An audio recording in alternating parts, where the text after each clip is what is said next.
Let's give a warm welcome to Dr. McFarland.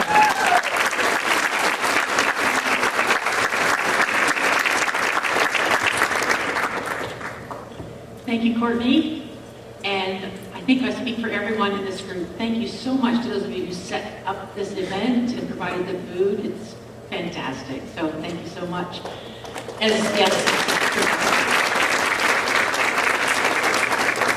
So as Courtney mentioned, I have done some speaking on this topic, but I will say I have never stood in front of a group that was all women. Fantastic. It's such a great view from up here, so thank you. So thank you for coming tonight. And the group that sang, if you're here, raise your hands if you were part of this trio. Yay! So what I'm thinking is, we go on tour, and you're my opening act. I speak about Gen Z. Yeah, you were fantastic. So I'm here tonight. I'm really happy that you're interested in this. I'm talking about Gen Z. I wanted to just kind of frame who Gen Z is. So this is kind of a frames of different generations, and you can see where you fit. But generally, Gen Z is early teens, so probably first year of high school through late 20s. That's generally what it is. These frames, although they look distinct, are pretty blurry. So hopefully you can find yourself in these generational groups.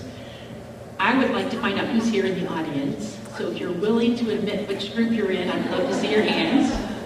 You may choose what group you'd like to be in as well. So just out of curiosity, how many of you would fit into what I'm calling the builders category? Anyone born before 1946? Hands?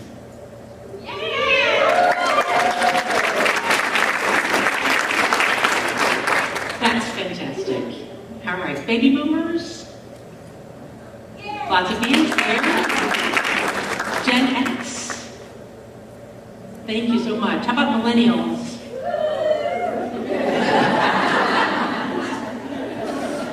So, Gen Z, I know this one of you. Let me see your hands, Gen Z. So let me tell you, if you are sitting at a table with someone who raised their hand, you are sitting with the experts tonight. So be sure to leverage their expertise.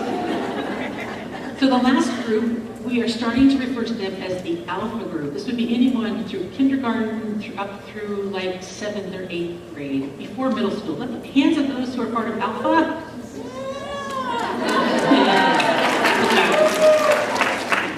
Fantastic. Thank you especially to the young alphas for being here tonight. So before I start, just a couple of disclaimers so you understand that from my perspective, I recognize we are more than our age. Okay, so I talk about age. This is called a diversity wheel. Management uses it because we know that you're shaped by your personal background, your family, whether you're rural or urban, your ethnicity, your gender. But I just talk about age. I know that we're shaped by more than that.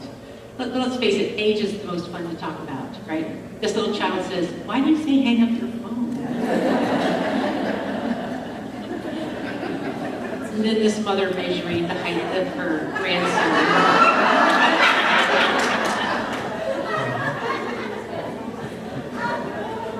So I enjoy talking about age. I deal with Gen Zs every day as a college professor, so it's always front of mind. But I did want to also, for the second thing, identify the difference between a stereotype and a generalization. Stereotype is saying every single person in a group is exactly the same. A generalization is making observations based on behavior. So I use generalizations because we all know not every boomer is the same as every other boomer, and not every Gen Z is the same as every other Gen Z. I will be talking about this generation from things we've observed. And some of you may be thinking, that doesn't sound like my son or daughter. That's not like my grandchildren. That very well may be. But it may be like their friends. And it may be like the people that come to work for you or with you. So you may not see this directly in your own families, but I think you will see some of the traits that we're talking about. So I'm going to be talking about three things tonight, give you kind of an abbreviated Cliff Notes version of Gen Z. I want to talk a little bit about their connectedness to media and to others. I want to talk a little bit about faith and religion, and then a little bit about fear and mental health. I would be not doing my job if I didn't leave you with some recommendations. So after each one of these, I'm going to offer some recommendations or some things that you could do when you leave this place, and hopefully that's helpful to you. So let's talk about media first. Connectedness with media. I do not need to tell you that Gen Z is connected to media. I don't. So I have a focus group in front of me every day with my students who are Gen Z. So I put this up to them and I said, listen, research is saying you spend 6 to 8 hours a day online. Is that accurate? And they went, eh. I said, what do you mean by that? I said, oh, it's definitely more than that, right? I said, how much more? I said, I don't know, more than 10. I said, more than 10 is half your day. Yeah, it's probably more than 10, right? So definitely connected to media. I don't see this every day, but I see versions of it every day, right? What we do know is that a lot of the members of Gen Z switch between tasks on their electronic devices every 3 to 5 seconds. Very fast. In fact, they are constantly switching from thing to thing. So this makes sense that one of the things that has happened is that they have a shorter attention span. So Gen Z, I know you've already quit listening. Come back, please. So if you watch Gen Z on their phone, they're constantly scrolling, spinning, moving, right? So this is one of the things we are seeing. And this shapes how I teach, right? It certainly shapes the conversations you'll have with them. So you may be thinking, listen, every young person's on their phone all the time. Everyone, millennials, even adults are. I would say there's a distinct difference between Gen Z and the millennials ahead of them, and this is it. Gen Z is the very first generation who was put in front of a screen from the day they were born. This is shaping who they are. They have grown up with screens. They've grown up with smartphones. If you talk with most millennials, they often didn't get a smartphone until they were sophomores in high school. This is a different generation. They have a different relationship with media. This is part of who they are. And by the way, we gave them technology, right? So you can't blame Gen Z for holding a phone. So related to that, here's your word of the evening. Came to us from Australia, and they coined the term phubbing, which is basically phone plus snub is a phub.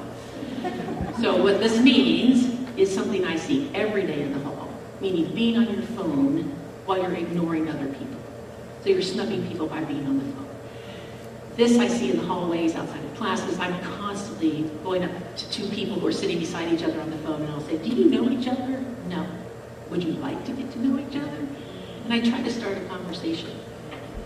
But let's face it, it's not just Gen Z doing this, right? Many of you and many of your friends are doing the same thing. So now you have a word associated with this.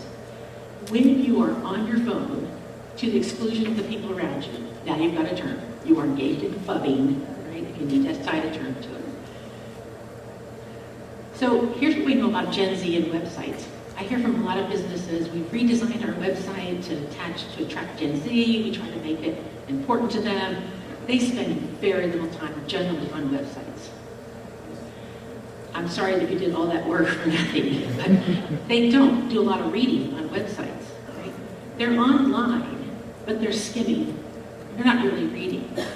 So one of the interesting things has been eye tracking research that has been done on Gen Z and young millennials. So eye tracking research is when they put on goggles which have cameras that look at the way your eyes move. And they ask them to look at websites, right, to see what they're really looking at. Marketers love this.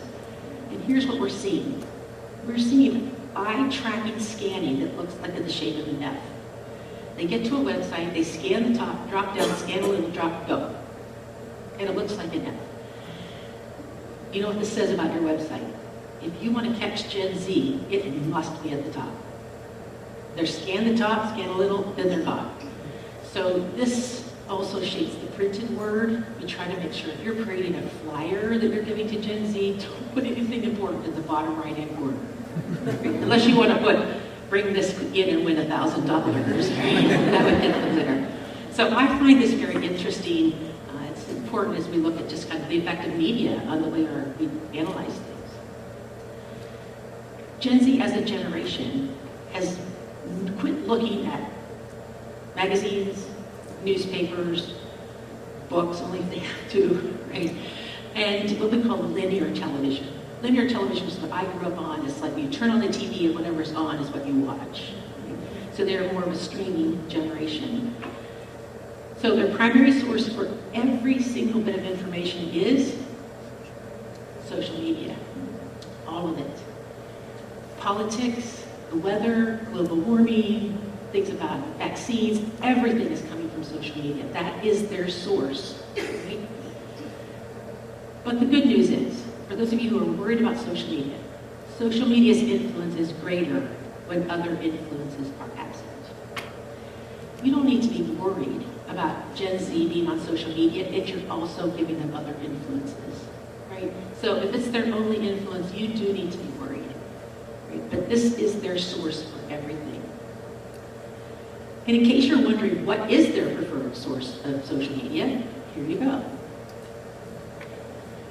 So YouTube, Instagram, TikTok, and Snapchat are identified, this was a study from last fall, as Gen Z's top social media preference.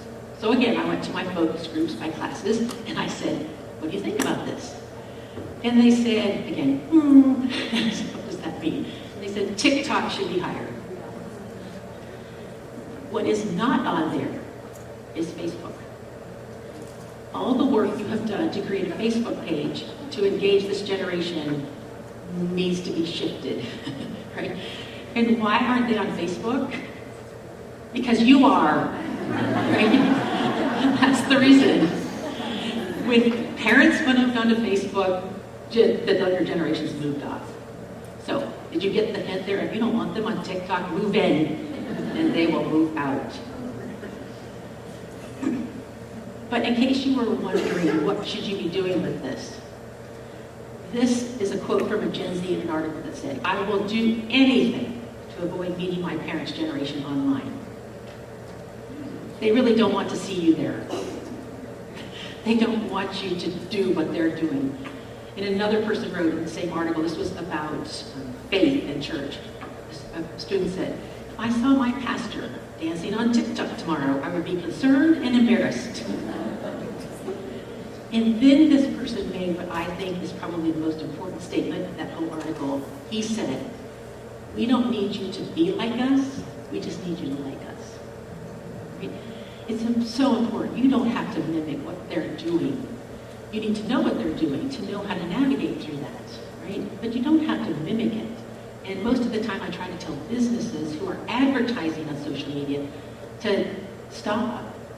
Because Gen Z, and most millennials do, they don't want you advertising on their playground. They're playing, they're having fun. Don't throw an ad in there, right? So, just start to think about what you might do differently. So we know they're connected to media. There's no doubt about that. But what about to each other? Gen Z, and this is where Gen Z and millennials divide. It's a clear difference between the two. Millennials loved their friends. They hung out with their friends. They took pictures with their friends. I used to laugh about some of my niece's pictures. Their friends are like entangled like a bunch of, weeds and vines. You don't see that with Gen Z. They spend more of their leisure time alone and less time with their friends in person. This is a generation, for the most part, that has pulled away because they're connecting with people online, and we need to help them see the options here, right? With millennials, their identity was built with what group they were in, and what friends they hung out with, and who did they do things with. And I'm seeing a lot of Gen Z just care about who they are. It's interesting, so in my intro class, I have to write a personal introduction assignment, and one of the questions is, what advice would you give to a fourth grader at your school if you got called back to speak? And I used to get from millennials answers like, chase your dreams, or do what you want to do, or make your own path. And what Gen Z is saying is, be who you are and don't worry about anybody else. It's very me-oriented, this message, right? Just worry about yourself. And I thought, okay, we're starting to see a movement here. When you stay away from people and you're not really in groups very often, one of the results is very little experience dealing with interpersonal conflict. Very little experience dealing with friends who have to solve a problem together. And we are definitely seeing this, right? Both at work and certainly in the classroom, it's lack of experience. It's not because they don't want to. It's just lack of experience with close friends dealing with issues.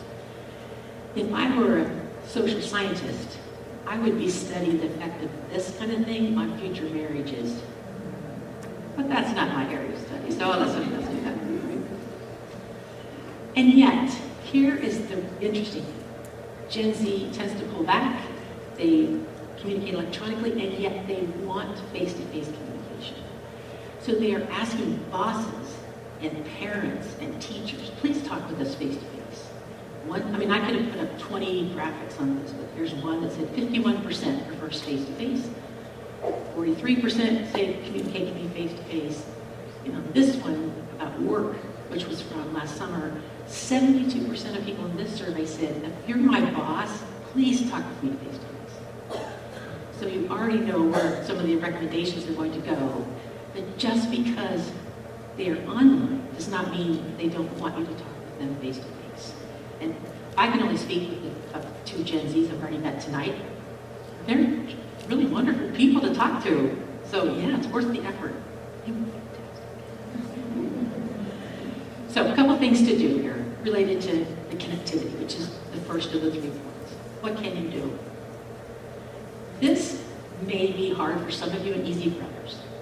When you see a young person at church, at your school, in your home, standing alone on their phone, please don't walk by them. Stop and say, do you mind if I interrupt? Or what are you working on? I can almost guarantee you they're not working on really important problems. Right? This is okay.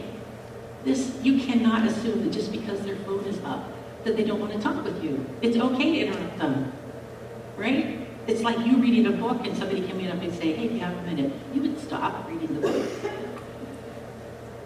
One of the things that might be happening is that their phone is being used as a security blanket, kind of an insulation for being alone. And for those of you who have been alone and gone places alone, it's awkward. Right? So that phone says, I'm connected with people even though I'm here by myself. So think of it as a security blanket, necessarily than something that should repel you. Secondly, give them a reason to get off their phone. I would say, quit saying, get off your phone. Right? But instead, why? Could you, I would really like to find out about X, Y, and Z. So give them a reason to get off as opposed to just asking them to get off their phone. This relationship with Gen Z cannot be about you. Right? Like any relationship, ask them questions, right? And don't turn it into a conversation about you, right? Ask them more questions, so that you can find out about them. Please don't wait for them to reach out to you. So I have heard from other people in different churches, yeah, where are the Gen Z? They're not here, as if it was Gen Z's fault. If you sit back and wait, they may never show up. So it's going to be you reaching out. And that's not because they don't want to engage with you, it's because many of them aren't just in the culture of being by themselves. It's just part of their habit. Please don't text them if you have the option. Right? So you can text them if you need to, but say, hey, come see me. Let's talk in person. Right? So don't default to electronic communication when interpersonal communication is an option. This takes some practice. It is often exhausting, but in my job, I will not communicate with students electronically. Just won't do it. Under the guise that I am preparing them for the world and I want them to be able to talk to their boss. Part of it is that I just don't want 37 emails by 8 in the morning. But I say to them, message received, please come see me. Because I want them to have practice talking to people face to face, especially people who are in a position of authority over them, or responsibility for them. So try to work on that. And model for them the whole no fubbing thing. So we know that Gen Z has some different connectivity patterns. So let's see what we know about their faith and religion, which is the second of the 3 that I just want to talk about. This should be fascinating for those of you who are here from this church or here from another church. this should be of interest to you because it may give you some insight into why they are at your church or not at your church. As a generation, Gen Z possesses less knowledge about the Bible and religion than previous generations at that age. The question is, why is that? Right, which you talk about at your table. So even, I call them students, even Gen Z who have grown up in the church have less knowledge about the Bible than previous generations. So you can't assume that they know things that maybe you knew at that age. Gen Z is more likely than their predecessors, millennials, to ask questions, right? What's the relevance of what we do in church? What's the relevance of the things our faith traditions? Please don't be offended by that. Right? That's not a challenge to you. They probably just want to know, why are we doing this? Right? So more so than millennials typically didn't do that related to faith. This generation is often referred to as the nuns, rise of the nuns, not N-U-N-S, right? Nuns, meaning they'll say, what church are you part of? None. What religion do you subscribe to? None. What do you know? Did you grow up in the church? None. They just haven't been a part of it. So you are starting from scratch with many Gen Z.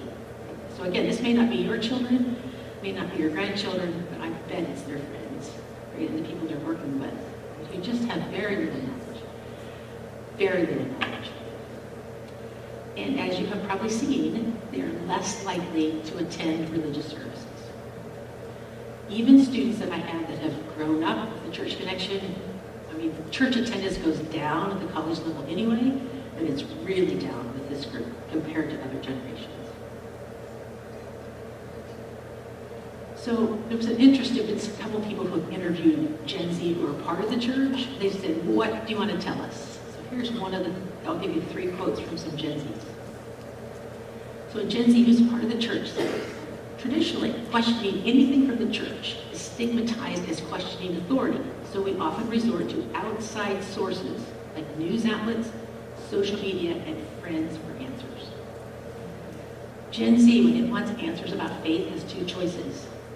Come to you as the church, or go to social media, right, or their friends. So let's hope they feel comfortable to go with option 1. Another one wrote, we just wish the church understood our generation better and allowed us to wrestle through our cultural worldview within a faith framework. So I say to all of you who are here, good job for coming tonight and saying, how can we understand this generation better? Right? So again, one last quote about the church. Gen Z wrote, we're talking about you if you're part of the church. One of the biggest gifts you can give us is a safe place to ask questions, express doubts, and process what we interact with every day, because our life experiences should be shaped by culture, social media, and Netflix. Again, they're telling you what they want, and now you have to decide about how you can give that to them. So this is your church. In case you're wondering, you are the bees. Right? If Gen Z shows up at your church, which in this case is the beehive, you see the tiny little Gen Z inside the beehive there, they could actually be by themselves. This probably would not have happened with millennials. They just very rarely went any place by themselves. Gen Z may show up at your church by themselves. Please be rigorously welcoming. Rigorously welcoming. And some of you are already equipped for this. You love this. You know how to approach people. You know how to have a conversation with people. But if a Gen Z comes to your church already feeling awkward because they're alone, and some of you know what that feels like, and they leave and have no one has reached out to them, they will not be back. And they probably will be not back to faith. So find out in your church group who feels comfortable doing this, and make them sit in the back. You think a Gen Z is going to walk to the front of the church? No. Same reason you aren't sitting in the front of the church, right? So if they show up, there's some things that you can do. Some other things that you can do. So what can you do with this? It's the second piece, actions. Provide a safe space for Gen Z to ask questions, discover, grow, question. They'll know if you just jump right to judgment. Right? So try to figure out a way that they have an opportunity to ask questions. Demonstrate that faith has relevance. This is what many people in Gen Z generation are saying. What does the church do? I can organize an intervention on social media, and half the time it would take a church to figure out how to help my community. So show some relevance to faith in application. And because many of them have grown up outside the church, even the ones in the church, try to avoid jargon. That if you're part of the Christian community, we use jargon. Denominations use jargon. Right? Just try to make sure that what you're talking about is simple and you're not using acronyms that only mean something to those of you who are part of it. I teach at a Mennonite institution. I am not Mennonite. It has taken me 18 years to figure out all the acronyms within the Mennonite churches, right? But if I were Gen Z, I probably wouldn't stick around long enough to learn all of this.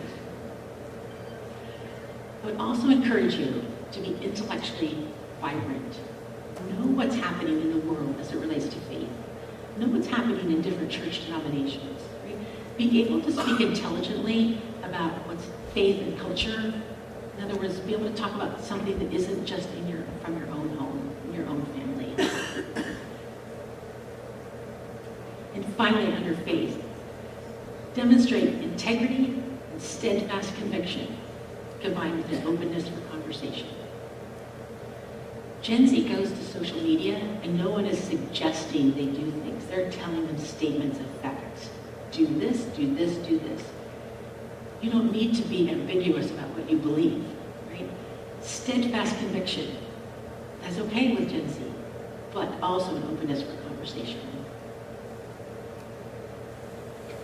And finally, fear and mental health. There's probably been more written about mental health in Gen Z than any of the other topics that we're talking about. I'm going to give it equal time to the others.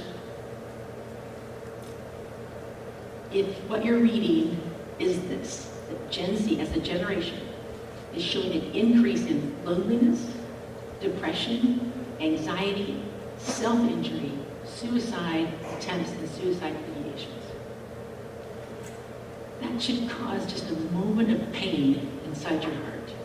Sometimes I look at my classes and I think, oh, I know that you are suffering from some of these things, right? So they, as a generation, are showing higher rates of this than any other group at this age.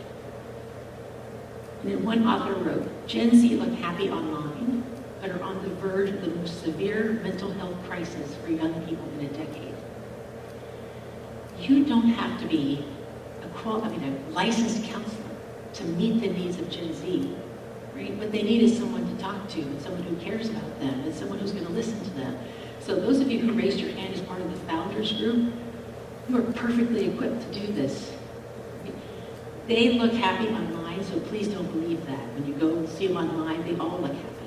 Of course they look happy. That's what you have to look online, right, on social media. Just this past August, just a little quick survey, 61% of Gen Z said that they felt nervous, anxious, or on edge in the last 2 weeks. 42% said in the last 2 weeks they felt down, depressed, or hopeless. If you take nothing away from this section, at least know that what you're seeing online may not be actually how they feel. Right? I mean, that they've learned to put on this facade. So what are their sources of fear and anxiety? I thought about putting on this slide just the word everything. That seemed a little, maybe not so kind. But so much, right? So much of things on this list are causing anxiety. And some of these things are new to them. Some are typical growth type things. If you look at active shooters, I never would have guessed 32 years ago when I started in higher ed that I would ever have to look at a classroom for what do we do if an active shooter comes into my building. They've grown up with this. They think this is normal. Right? So all of these things are creating uncertainty for them. So ask them about these things. One of the great ways to start a conversation is to say, you know, the other night I heard this speaker, and she said that one of your concerns was this. Is this a concern of yours? Or you can leverage what you hear to start a conversation. This, according to most authors, is one source of anxiety. And the anxiety comes from that constant comparison of you to other people. Gen Z, just know it's not just you. Older people, including myself, if I'm on social media, I immediately start to feel worse about myself, to the point that I'm just never on it. It is set up as a comparative tool. And I love the phrase, comparison is the thief of joy. Right? So they are comparing all day. Someone said about Gen Z, growing up slowly, raised to value safety, they have come to adolescence in a time when their primary social activity is staring at a small rectangular screen that can like them or reject them. I feel terrible for my students when I read things like this. I'm like, put the phones away, please, just so you can have some mental stability here. I don't know what that's like to be rejected online, but they do. And maybe some learners of you do too. And just in case you were wondering, how did the pandemic affect this? Yeah, it's not good. I'll just let you read.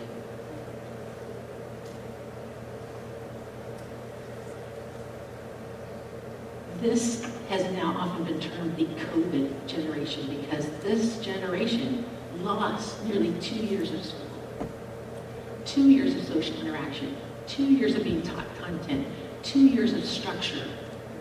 And so if you ask any educator, they will tell you that most of their students are about 2 years behind on all of these issues. I'm saying yes to that. I mean, I signed up for college because I didn't want to teach high school.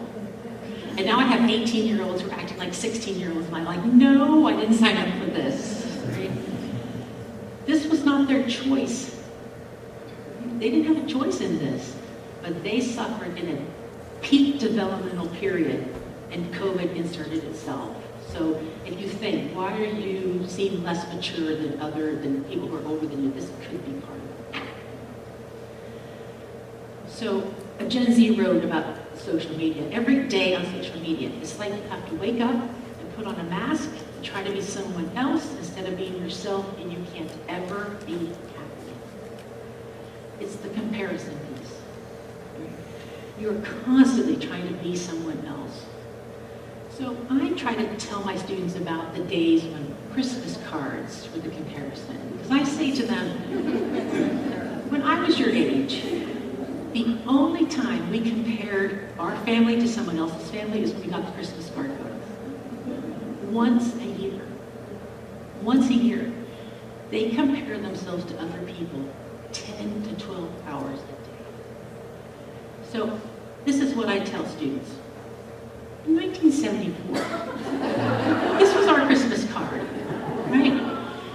So only once did people have to look at that and say, wow, there's Allison McFarland in the front left wearing the homemade dress. And I wish I could be like her, right? In case you're from the back, I am wearing multicolored toe socks, right? So once a year, people had to look at this and say, oh, wow, they're so much better than us. But I will just make a point here. All of the clothes we're wearing, with the exception of my dad, were made by my mother, who is here tonight, if you would raise your hand in the back.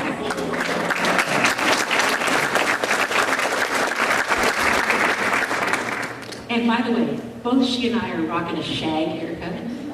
There you go. But this is important because I didn't know what it was like to grow up constantly comparing myself to other people, and they do. And I don't know how you sustain that and stay positive.